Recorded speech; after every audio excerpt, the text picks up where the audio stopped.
contra as maldades e ciladas do demônio. Ordene-lhe Deus, instantemente vos pedimos.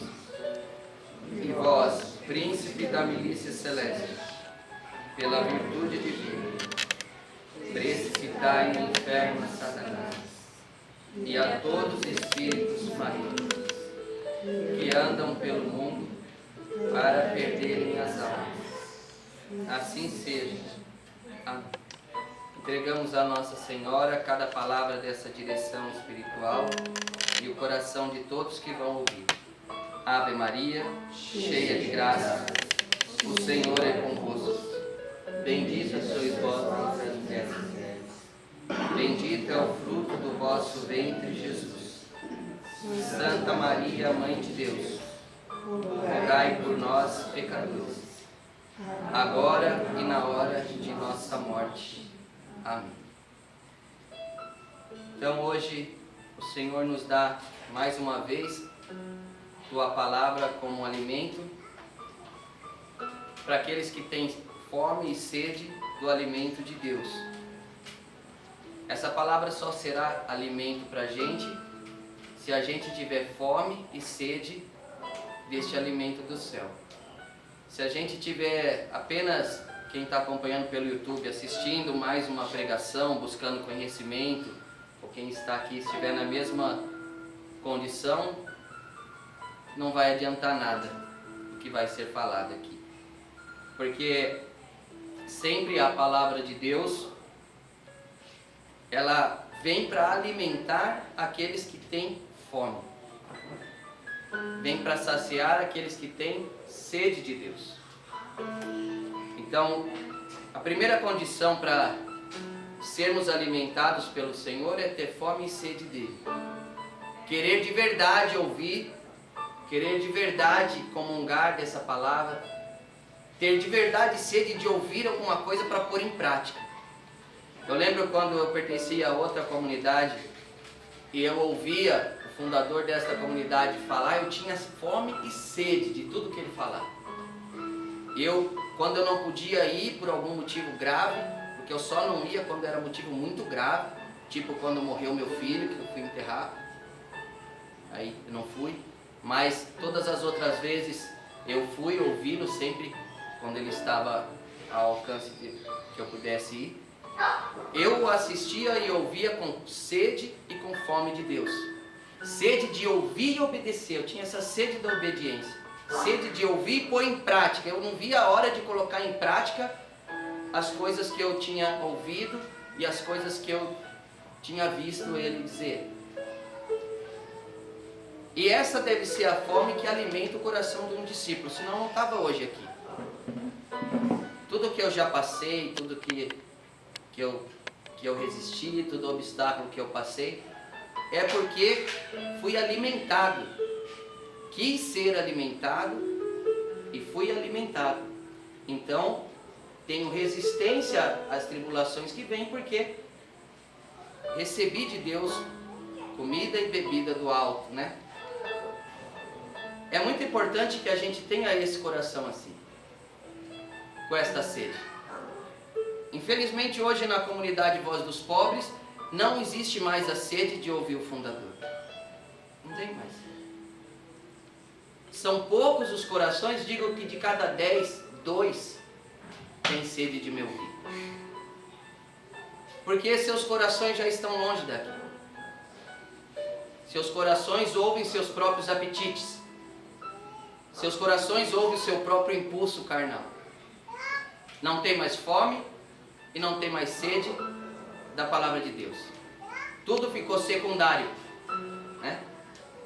E por isso se entristecem, por isso se abatem, por isso vivem melancólicos. É triste para mim às vezes entrar numa casa da missão e ver irmãos ou irmãs ou leigos melancólicos. E isso pega, hein? Isso é igual uma doença. Um passa para o outro. E os novos que vão chegando nas casas vão recebendo também esse alimento amargo vindo do inferno, que é a melancolia. E não recebem o que vem do fundador, porque aqueles que estão dirigindo eles não querem mais se alimentar da voz de Deus. Então se alimentam dos seus caprichos e passam para os seus filhos de casa, os novos missionários, passam para eles esse alimento do inferno, que é a melancolia, a tristeza, a murmuração, a reclamação, a apatia, a desistência e tudo que o inferno pode proporcionar de ruim. Se alimentassem dessa fonte que Deus dá, não estariam assim. E nem alimentariam os outros filhos dessa comunidade assim. Mas ai daqueles que dão alimento do inferno para os filhos dessa comunidade. Ai daqueles que dão tristeza, melancolia, aqueles que dão prazeres da carne. Ai daqueles que abordam os novos missionários, dando para eles todo tipo de pecado, dando para eles todo tipo de malícia, dando para eles todo tipo de melancolia, de tristeza, de desobediência e de desistência. Ai de vós que fazeis isso.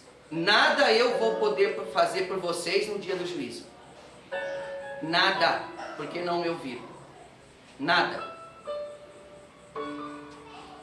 Hoje o Salmo diz: alegre-se o Senhor em suas obras. Alegre-se o Senhor em suas obras. Nós somos uma obra do Senhor, criada pela força da sua palavra. Deus disse: faça-se, e tudo se fez. É muito interessante essa passagem do Gênesis, que diz: e Deus disse: faça-se brotar vegetação e plantas que deem semente, e árvores frutíferas que deem fruto segundo a sua espécie, e que tenham nela a semente sobre a terra.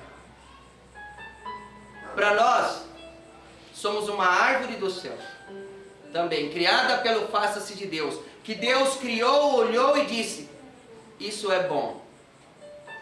Deus olhou a obra criada e disse, e viu que aquilo era bom, como no Gênesis.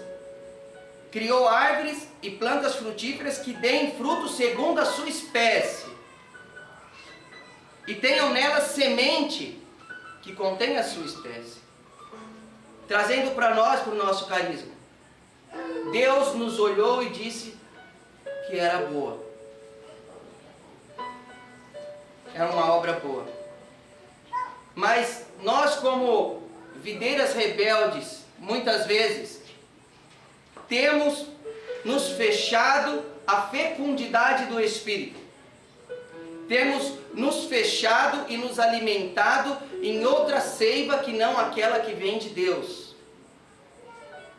E queremos trazer para a nossa espécie, para a nossa árvore, frutos que não são dela e que não podem crescer nela, e que não é obra de Deus. O Senhor olha hoje para a nossa comunidade, e eu pergunto: será que o Senhor hoje se alegra com nossa comunidade? Com os frutos dos filhos e filhas desta comunidade? Com a fidelidade no sim que demos a Deus? Será que nós produzimos frutos e sementes conforme o nosso carisma?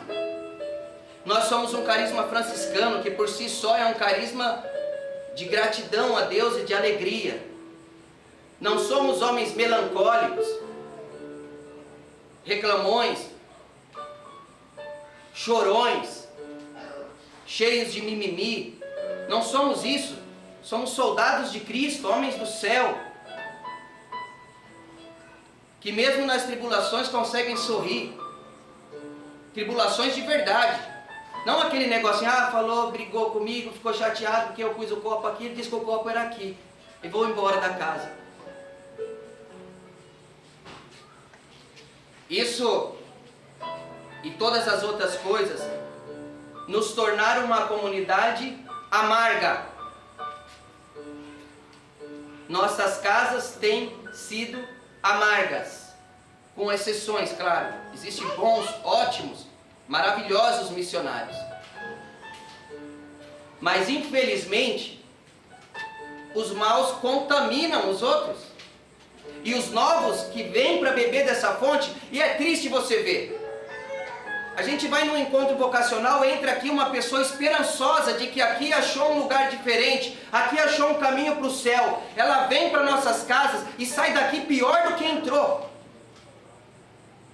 Com 5, 6 meses de casa, já está reclamando que está muito cansada, já perdeu o sorriso, não sorri mais. E eu cansei de ver irmãos e irmãs felizes que sorriam nos primeiros dias de comunidade, não riem mais, não sorriem mais, só sabem reclamar. Só sabem dizer que não está bom, que é pesado demais, que esse fardo é pesado demais, porque não carregam o fardo de Cristo, carregam os seus próprios fardos. Não se alimenta com o alimento de Cristo, alimenta com os seus próprios desejos e prazeres. E vivem inquietos, porque o seu corpo manda neles. Seus apetites tomaram o senhorio do seu ser, e eles governam suas atitudes, como um demônio que olha, faz olhar para cá, faz olhar para lá, e faz fazer isso e faz fazer aquilo. São escravos de Satanás, mesmo vestidos de marrom. É hora de retomar as coisas. É hora de retomar. Nascemos para os pobres, e se cuidamos deles, somos felizes. Se nossa preocupação for ir ao encontro dos que estão sofrendo, nós estamos felizes. Como eu disse outro dia que escutei de um cadeirante, quem faz o que gosta está sempre de férias. Quem faz o que gosta está sempre de férias. Eu nunca, a irmã Salete me pediu um dia de férias. Nunca. Nunca. E não aceitou quando eu disse para ela tirar de férias. Eu nunca tirei férias. Porque faço o que gosto. Minha vida é isso aqui. Se acabar tudo, minha vida continua isso aqui. Eu sou isso aqui. Eu me alegro aqui. É triste ver missionários sonhando com as férias. Pelo amor de Deus, onde nós chegamos? Missionários que sonham com as férias. Chegar às férias para ir desfrutar as férias. Isso é a maior vergonha para o meu coração como fundador, ver um missionário ter sede de férias. É uma vergonha. Eu me envergonho de ouvir isso de um missionário. Respeito as limitações humanas, respeito o direito canônico que põe que se deve ter as férias, mas eu me envergonho de ver. Porque ser de Deus não é profissão. Ser de Deus não é profissão. Ser de Deus é opção pelo céu. Então, se eu tenho mais sede da folga do que sede do alimento de carisma, meu coração está lá na folga, não está aqui. Eu vou viver triste aqui, vou viver angustiado, melancólico, e espalhando esse veneno para os outros, espalhando essa tristeza para os outros, espalhando melancolia, espalhando peso. E os novos que entram cheios de alegria, dali 4, 5 meses, também estão pesados, querendo ir embora. Porque estão recebendo não o alimento do pastor, mas o alimento das hienas. Alimento de quem quer perder a alma deles, e não de quem quer salvá-las. Hoje o Senhor nos chama a retomar. E escute bem isso que eu estou falando. Eu não vou poder fazer nada por quem não seguir Jesus no dia do juízo. Por mais que eu os ame, por mais que Deus ama, mas a pessoa livre. Diz a tradição que o fundador sempre está do lado de Deus no juízo final de cada um. E como deve ser triste você ver pessoas pelas quais você não pode fazer nada. É como aquela parábola das 10 virgens. As que têm o óleo, tem, e quem não tem, não entra. Simples assim. Não, tem coisas que não se divide. São méritos pessoais, não tem jeito. Aquele óleo das 10 virgens, as virgens prudentes que entram naquela parábola de Jesus, que tinham levado o óleo para sua lamparina, elas não podiam transferir para as outras. Por mais que as amassem, não podiam. Então metade entra, metade sai.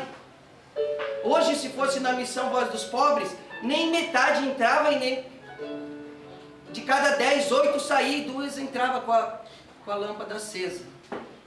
Então, preste atenção nisso. Vamos se converter. Vamos se converter. Não brinquem com Deus. Não brinquem com Deus. Louvado seja nosso Senhor Jesus Cristo.